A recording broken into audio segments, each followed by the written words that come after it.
사도신경으로 신앙 고백 드리시겠습니다. 전능하사 천지를 만드신 하나님 아버지를 내가 믿사오며 그 외아들 우리 주 예수 그리스도를 믿사오니 이는 성령으로 잉태하사 동정녀 마리아에게 나시고 본디오 빌라도에게 고난을 받으사 십자가에 못 박혀 죽으시고 장사한 지 사흘 만에 죽은 자 가운데서 다시 살아나시며 하늘에 오르사 전능하신 하나님 우편에 앉아 계시다가 저리로서 산자와 죽은 자를 심판하러 오시리라. 성령을 믿사오며 거룩한 공예와 성도와 서로 교통하는 것과 죄를 사하여 주시는 것과 몸이 다시 사는 것과 영원히 사는 것을 믿사옵나이다. 아멘. 함께 은혜 나눈 하나님의 말씀 시편 131편 1절에서 3절 말씀입니다. 시편 131편 1절에서 3절 말씀입니다. 말씀을 읽어드리겠습니다. 야훼여, 내 마음이 교만하지 아니하고 내 눈이 오만하지 아니하오며 내가 큰 일과 감당하지 못할 놀라운 일을 하려 힘쓰지 아니하나이다. 실로 내가 내 영혼으로 고요하고 평온하게 하기를 젖된 아이가 그의 어머니 품에 있음 같게 하였나니 그 영혼이 젖된 아이와 같도다. 이스라엘아, 지금부터 영원까지 야훼를 바랄지어다. 아멘. 네, 할렐루야. 저는 본문의 말씀 가지고 함께 말씀의 은혜를 나누기를 원합니다. 말씀의 은혜를 나누기 전에 먼저 여러분 새해 복 많이 받으시기를 바랍니다. 제가 요맘때 항상 설교를 할 때에 우리나라는 2번 다짐할 수 있어서 좋다라고 하는 그런 이야기를 많이 말씀드립니다. 무슨 이야기냐면 새해죠. 이제 새해가 밝으면서 이제 연말에 올해 어떠한 것들을 한번 해봐야겠다라고 다짐하는 그런 시간을 우리가 갖죠. 근데 우리나라뿐만 아니라 우리 동양권 같은 경우는 이제 이른바 설날, 예전에 이제 구정이라고 이야기를 했는데 요즘엔 설날이라고 이야기를 하더라고요. 그 표기가 되어 있더라고요. 어쨌든 이제 설날을 이제 맞이를 하면서 이제 다시 한번 맹세하기 좀 좋은 그런 것을 우리가 좀 가지고 있지 않나라는 그런 생각을 하게 됩니다. 아무쪼록 여러분 올 한 해 계획하시는 모든 것 하나님 안에서 좋은 것으로 이루어지기를 부탁을 드리겠고 또 아울러 또 새해 복 많이 받으시기를 예수님의 이름으로 부탁을 드리겠습니다. 계속해서 제가 이제 복음서 비교 가운데 특별히 이제 얼마 전까지는 이제 각 복음서에만 등장하는 내용을 잠깐 살펴보고자 합니다라고 말씀을 드렸었는데 오늘 설 명절 이제 마지막 날 함께 이제 나누게 되어서 오늘은 이제 이 시기에 맞는 말씀이 뭐가 있을까? 물론 하나님의 말씀은 모두 너무 좋고 그 안에 우리에게 모두 살과 피가 되는 좋은 말씀이지만 오늘의 말씀을 통하여서 우리 가운데 주시는 하나님의 평안이 무엇일까라고 하는 것을 한번 생각해 보는 시간을 가져보고자 합니다. 본문의 내용은요, 여러분 혹시 성경책을 가지고 계신다라고 한다면 그 성경책 위에 이제 조그만 소제목이 있어요. 아마 여러분 대부분 성경책을 가지고 계시지 아니하실 거라 생각을 하고 그 소제목을 잠깐 읽어 드려 보도록 하겠습니다. 뭐라고 되어 있냐면 다윗의 시 곧 성전에 올라가는 노래라고 되어 있습니다. 시편 120편에서 134편까지가 성전에 올라가는 노래라고 이렇게 알려져 있습니다. 이 성전에 올라가는 노래가 도대체 뭐냐라고 하는 것이 이제 여러 가지 견해가 있는데, 이제 이스라엘 절기 중에서 이제 예루살렘 성전에 올라가는 그 순례자들이 불렀던 노래다라고 그렇게 보는 견해가 있고, 또한 바벨론 포로 생활에 해방된 이스라엘이 예루살렘으로 올라가는 노래다라고 하는 그런 견해가 있고, 또 성전 안 뜰에서 부인의 뜰에서 남자의 뜰에 이르는 15계단을 오르면서 부르는 노래다라고 하는 그런 여러 내용들이 있습니다. 어찌됐든지 간에 그거는 분명한 것 같습니다. 성전으로 들어가면서 성전으로 올라가면서 하는 노래 노래라고 하는 것으로 볼 수 있겠죠. 즉 이것을 가리켜서 이제 순례자의 노래라고도 그렇게 불리기도 합니다.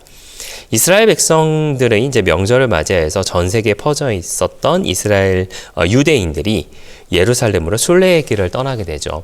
사막을 건너고 강을 건너고 강도의 위협. 지금이야 우리가 명절 때 고향을 찾아가는 그런 가운데에 도로도 괜찮고 대중교통도 많이 발달해 있고 그 외에 운송수단도 많이 발달되어 있기 때문에 사실 마음만 먹으면 지구 반대편도 하루 만에 갈 수 있는 그런 시대를 우리가 살아가고 있지만은 옛날엔 그러지 아니했잖아요. 하다못해 우리나라만 하더라도 제가 어렸을 때만 하더라도요. 제가 어렸을 때라고 하니까 조금 그렇긴 합니다만은 제가 어렸을 때만 하더라도 서울에서 강원도 가려고 그러면 한 4-5시간 걸렸던 그런 기억이 있습니다. 어찌됐든지 간에 굉장히 가는 길이 힘든 그런 상황인데 그럼에도 불구하고 이스라엘 백성들은 예루살렘으로 올라가게 됩니다. 왜 예루살렘으로 올라갔을까요? 그곳에 하나님이 계시기 때문이었다라고 하는 것이죠. 성전에 하나님이 계시다라고 생각하여서 그 예루살렘으로 올라가서 그 하나님께 경배드리고 그 경배함을 통하여서 이제 나의 신앙을 보여드리는 그런 모습으로 올라갔었다라고 하는 것이죠. 그들이 올라가면서 바랬던 것은 바로 평화를 간구하면서 평안을 간구하면서 올라갔다라고 하는 것입니다. 우리의 삶도 평안했으면 좋겠습니다. 저와 여러분의 삶이 아주 평안하여서 할 수만 있다면 모든 근심과 걱정을 내려놓고 살아가는 저와 여러분이 되었으면 좋겠습니다. 그리고 올 한 해가 그런 한 해가 되었으면 좋겠습니다. 사실 근데 그러는 것이 쉽지 않다라고 하는 거 여러분 잘 아시죠? 이제 가족의 문제라든가 자녀의 문제라든가 재정의 문제, 직장의 문제 혹은 이제 여러 가지 이제 사업적인 그런 문제들 때문에라도 힘든 가운데 있는 것이 우리의 인생일지도 모르겠습니다. 설교를 녹화하는 시점에서는 아직 나라도 굉장히 뒤숭숭한 그런 상황 가운데 있습니다. 저는 이제 정치 얘기를 하는 거를 그렇게 좋아하지는 않습니다만은 제가 지금의 이 상황 가운데 너무나도 안타까운 것은 누가 잘했고 잘못했고가 중요하겠지만은 그것은 각자의 몫이고 제가 생각하는 가장 안타까운 것은 결국 나라가 반으로 쪼개졌다라고 하는 것입니다. 저는 이게 너무 안타깝더라고요. 반으로 쪼개진 그 모습이 너무나도 안타깝고 할 수만 있다면 빨리 이 모든 것들이 마무리가 되었으면 그리고 빨리 우리나라가 하나가 된 그런 우리가 한민족이잖아요. 하나가 된 모습으로 좀 살았으면 좋겠다라는 그런 생각을 좀 조심스럽게 하게 됩니다. 어찌됐든지 간에 우리 가운데 평화가 넘치는 우리 모두의 복된 삶의 모습 다 되시기를 예수님의 이름으로 부탁을 드리겠습니다. 그러려면 우리가 무엇을 해야 될까요? 여러 가지가 있겠지만은요, 오늘 간단하게 2가지 정도만 좀 나눠보고자 합니다. 첫 번째는 우리가 헛된 욕심을 좀 버렸으면 좋겠습니다. 물론 욕심이 나쁜 것만은 아닙니다. 욕심이라고 표현을 하지만은 좋은 욕심은 나를 더 발전시키고 나라를 더 발전시키고 하는 그런 모습으로 가져갈 수 있죠. 하지만 나쁜 욕심은 결국 그것으로 인하여서 죄가 된다라고 하는 것입니다. 헨리 클라우드와 존 타운센트라고 하는 기독교 심리학자가 노라고 할 줄 아는 그리스도인이라는 그런 책을 이제 썼는데요. 사실 이 책의 원 제목은 경계선이라고 이야기를 합니다. 그들은 이제 이 책에서 경건한 인생, 슬기로운 삶을 살기 위해 매일 해야 하는 것이 있는데 그것은 경계선을 그어야 한다라고 이야기를 합니다. 이것이 무엇이냐면 못하는 것은 못한다, 할 수 없는 것은 할 수 없다라고 하는 것을 그런 경계선을 그어야 한다라고 이야기하는 것이죠. 사실 이 부분에 대해서 우리가 좀 오해를 안 했으면 좋겠는 것이 할 수 없는 것은 못합니다. 그리고 못하는 것은 못합니다 라고 하는 것을 경계선을 긋는다는 건 그냥 포기하라라고 하는 그런 뜻이 아닙니다. 그들이 얘기하는 것은 포기하라라고 하는 것이 아니라 이 안에서 이 선을 어느 그 선 가운데에서 이 넘어가는 것은 나의 욕심이고 이 넘어가는 것으로 인하여서 내가 하나님 앞에 죄를 짓는 것이라고 한다면 그것을 선을 그어서 더 이상 넘어가지 말라라고 이야기하고 있는 것이다 라고 하는 것이죠. 사실 우리가 인생을 살아가는 그 가운데에 이 선을 넘어갈 때가 사실은 많이 있다라고 하는 것이죠. 그 선을 넘어감으로 인하여서 우리는 하나님 앞에 죄를 짓고, 그 선을 넘어감으로 인해서 우리는 사람 앞에 서로의 감정이 상해지는 그런 모습으로 우리가 살아가고 있지 않습니까? 사랑하시는 여러분, 헛된 욕심을, 첫 번째로 헛된 욕심을 버리는 우리 모두가 되기를 바랍니다. 그리고 두 번째로는요, 주의 임재에 만족하는 모습을 우리 가운데 필요하다라고 하는 것입니다. 오늘 읽으셨던 이제 본문의 말씀에 특히 이제 2절 말씀이 이렇게 되어 있습니다. 실로 내가 내 영혼으로 고요하고 평온하게 하기를 젖된 아이가 그의 어머니 품에 있음 같게 하였나니 내 영혼이 젖된 아이와 같도다라고 이야기를 하고 있습니다. 사실 얼마 전에 이제 제 자녀와 좀 다퉜습니다. 다퉜다라고 표현하니까 좀 우습긴 합니다만은 다퉜습니다.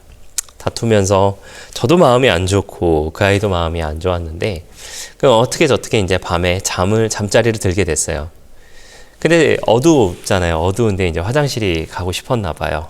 화장실에 가고 싶어서 이제 화장실을 가고 싶다라고 이야기를 했을 때 제가 불을 켜줬습니다. 일어나서 불을 켜주고 화장실을 다녀오고 난 다음에 훌쩍훌쩍 되더라고요. 뭔가 이렇게 좀 서글펐나 봐요. 서글퍼서 제가 꼭 안아주면서 이렇게 이야기했습니다. 사랑해 라고 이야기했더니 그 아이가 갑자기 좀 이렇게 서럽다는 듯이 울면서 나는 아빠를 많이 사랑해 이렇게 이야기를 하더라고요. 서로 마음이 좀 녹아지기는 했습니다만은 저는 좀 마음이 아프더라고요. 그렇게 하는 그 모습이.